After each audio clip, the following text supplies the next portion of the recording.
La pyramide olfactive est vraiment très utilisée pour décrire un parfum. En effet, c'est une manière qui est à la fois très simple et très claire pour décrire un parfum assez facilement. Et on peut même commencer à sentir un parfum alors qu'on n'a même pas encore la mouillette sous le nez.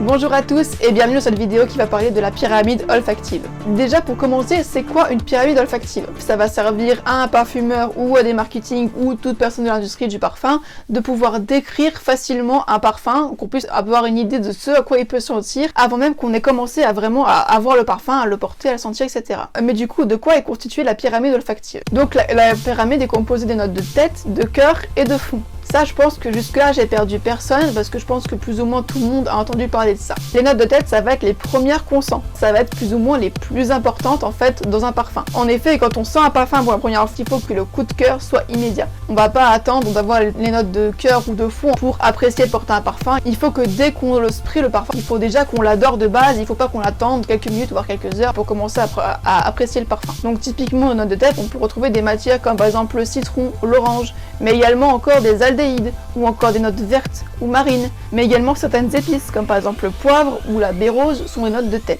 Quelques minutes à quelques heures après l'application, on va avoir les notes de cœur. Les notes de cœur, c'est ce qui va un petit peu raconter entre guillemets l'histoire du parfum. Les notes qui sont typiquement de cœur peuvent être les fleurs, comme par exemple la rose, le jasmin ou encore le néroli, mais également les notes fruitées qui sont aussi des notes de cœur. Et bien enfin, on va arriver sur les notes de fond qui vont se faire sentir plusieurs heures après l'application du parfum. Dans les notes de fond, on va voir des notes boisées comme par exemple le santal ou encore la mousse de chêne. Mais on va également avoir les notes gourmandes et balsamiques comme par exemple la vanille, le bain-joint, le baume du Pérou, qui sont les notes de fond. Et aussi, on peut avoir dans les notes de fond une note musquée ou encore une note ambrée et cuirée. Je pense que vous avez remarqué que la pyramide que je vous propose à l'écran n'est pas vraiment sous forme de pyramide. En effet, je trouve que pour moi, la pyramide c'est une présentation qui est un petit peu ringarde et un petit peu désuée et je vais vous expliquer pourquoi. En fait, pour moi, la pyramide comme ça, pour moi c'est quelque chose qui est pas tout à fait juste. Ce que je n'aime pas trop avec la pyramide olfactive, c'est que ça peut aussi induire qu'il y a très peu de notes de tête, un peu plus de notes de cœur et beaucoup de notes de fond. En fait, que ça fonctionne, on va dire, par proportionnalité, alors que ce n'est pas toujours le cas. Bien sûr, je ne dis pas que ce n'est absolument jamais le cas, parce qu'il y a des parfums qui ont été composés en se basant beaucoup sur une note de cœur et de fond,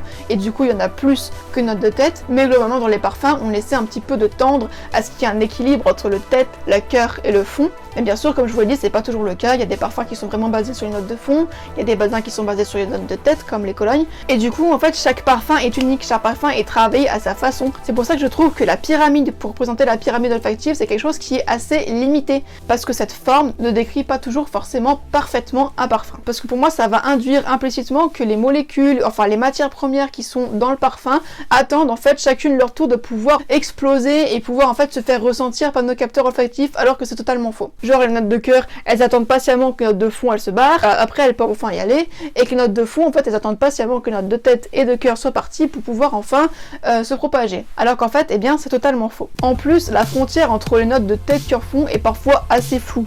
En effet, il y a des matières qui appartiennent à la catégorie de tête-cœur, d'autres à cœur-fond, et même des matières qui appartiennent à tête-cœur-fond. Par exemple, les notes aromatiques, comme par exemple la lavande ou le basilic, appartiennent à la catégorie des têtes et cœurs. Parce que dans un parfum, quand on en met, elles ont un impact directement dans la tête et dans le cœur du parfum. Ensuite, certaines matières premières, comme par exemple l'iris, le vétiver ou la feuille de vélette, ont plutôt un impact dans le cœur et le fond. Et il y a même certaines matières, comme par exemple les composés qui sont soufrés ou les composés qui sont butyriques, vont avoir un impact sur le tête, cœur et le fond du parfum. Et d'ailleurs, qu'est-ce qui va faire qu'une matière ou qu'une molécule va appartenir à la catégorie tête, à la catégorie cœur ou à la catégorie fond? Pourquoi est-ce qu'on dit qu'un citron c'est une note de tête et pourquoi est-ce qu'on dit que le santal c'est une note de fond? C'est à cause de la volatilité. Mais du coup, qu'est-ce que c'est que la volatilité? La volatilité d'une molécule, ça va être sa capacité à passer à l'état gazeux et être aérotransportée, donc à passer dans l'air jusqu'à nos récepteurs olfactifs. Ainsi, plus une molécule est volatile, mieux elle va passer à l'état gazeux et plus on la sentira vite. Mais du coup, quels sont les facteurs qui font qu'une molécule est volatile ou elle l'est moins? Eh bien, il y a plusieurs facteurs pour qu'une molécule soit volatile ou non,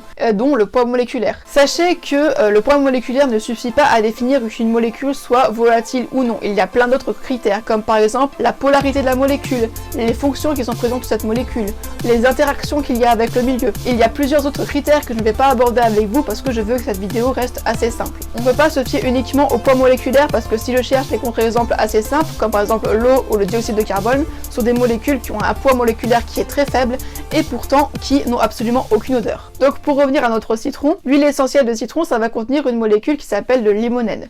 Et le limonène, c'est une molécule qui est très volatile. Bien sûr, ça ne contient pas que du limonène, évidemment. Et vu que le limonène, c'est une molécule qui est donc un poids moléculaire qui est assez faible et qui est très volatile, elle va passer très vite à l'état gazeux. Quasiment directement après qu'on se soit sprayé un parfum ou qu'on en a appliqué sur une mouillette, les molécules de limonène vont passer directement à l'état gazeux et être aérotransportées jusqu'à nos récepteurs olfactifs. Et ça va être le cas pour quasiment toutes les molécules de limonène dans le parfum. Ce qui fait qu'au bout de quelques minutes, toutes les molécules de limonène qui étaient présentes sur la peau ou sur la mouillette sont passées à l'état gazeux, ont été réceptionnées par nos récepteurs olfactifs ou encore se sont perdues, et ce qui fait qu'on ne sentira presque plus l'huile essentielle de citron, mis à part avec les quelques molécules qui restent évidemment. Au bout de quelques minutes, on va dire que l'huile de citron sera consommée et que du coup on ne pourra plus la sentir dans le parfum, ce qui fait d'elle une note de tête. Mais comme je vous l'ai dit plus tôt dans la vidéo, les notes de cœur et de fond, elles n'attendent pas sagement que les notes de tête soient toutes parties pour enfin se déployer. Bien sûr que non. Si je prends le cas de la galaxolide, la galaxolide c'est un muscle, c'est donc une note de fond. Et en plus c'est une molécule avec un poids moléculaire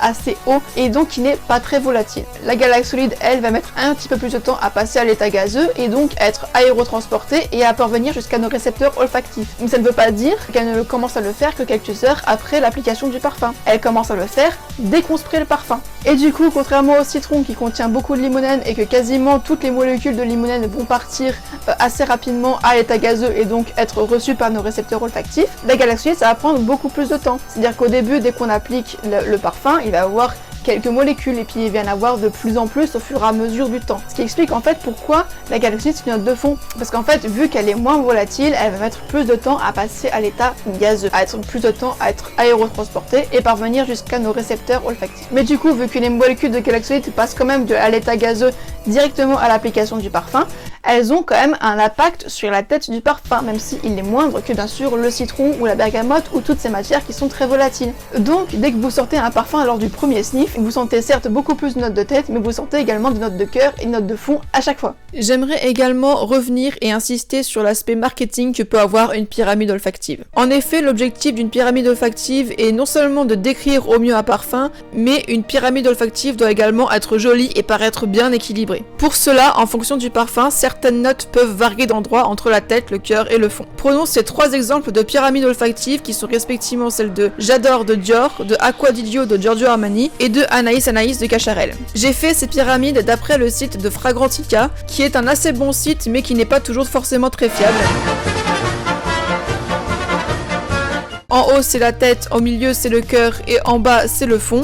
On peut constater par exemple que pour la bergamote elle apparaît toujours en tête, la rose apparaît toujours en cœur et le musc apparaissent toujours en fond, mais on constate que pour certaines notes qui sont présentes dans différents parfums, elles ne sont pas placées dans la même catégorie. Par exemple, dans le J'adore et dans Acqua di Dio, on observe qu'il y a un accord pêche, mais dans J'adore, il est placé en note de tête, alors que dans Acqua di Dio, il est plus placé dans les notes de cœur. Pareil pour la jacinthe, qui est présente dans Acqua di Dio et dans Anaïs Anaïs, on observe que dans Acqua di Dio, la jacinthe est présente en note de cœur, alors que dans Anaïs Anaïs, c'est en note de tête. Tout cela, c'est pour illustrer le fait qu'une certaine note peut varier de catégorie tête-cœur-fond en fonction de la pyramide olfactive, afin que cette dernière soit la plus équilibrée possible. C'est pour éviter un déséquilibre visuel dans la pyramide olfactive, qu'il n'y ait pas trop de notes de tête par rapport aux notes de cœur et de fond, ou inversement, etc. Ce que j'aimerais que vous reteniez de cette vidéo, c'est que vraiment, la représentation de la pyramide, c'est quelque chose qui évolue. Comme la parfumerie, c'est quelque chose qui n'est pas fixé, c'est quelque chose qui n'est pas figé dans le marbre. C'est vraiment à nous de la faire évoluer, aussi bien en tant que consommateur qu'en tant que travailleur dans l'industrie de la parfumerie. C'est la fin de cette vidéo, j'espère que ça vous a plu. Si c'est le cas, n'hésitez pas à mettre un petit pouce vers le haut et à vous abonner si ce contenu vous plaît. Et moi je vous dis à bientôt pour une prochaine vidéo.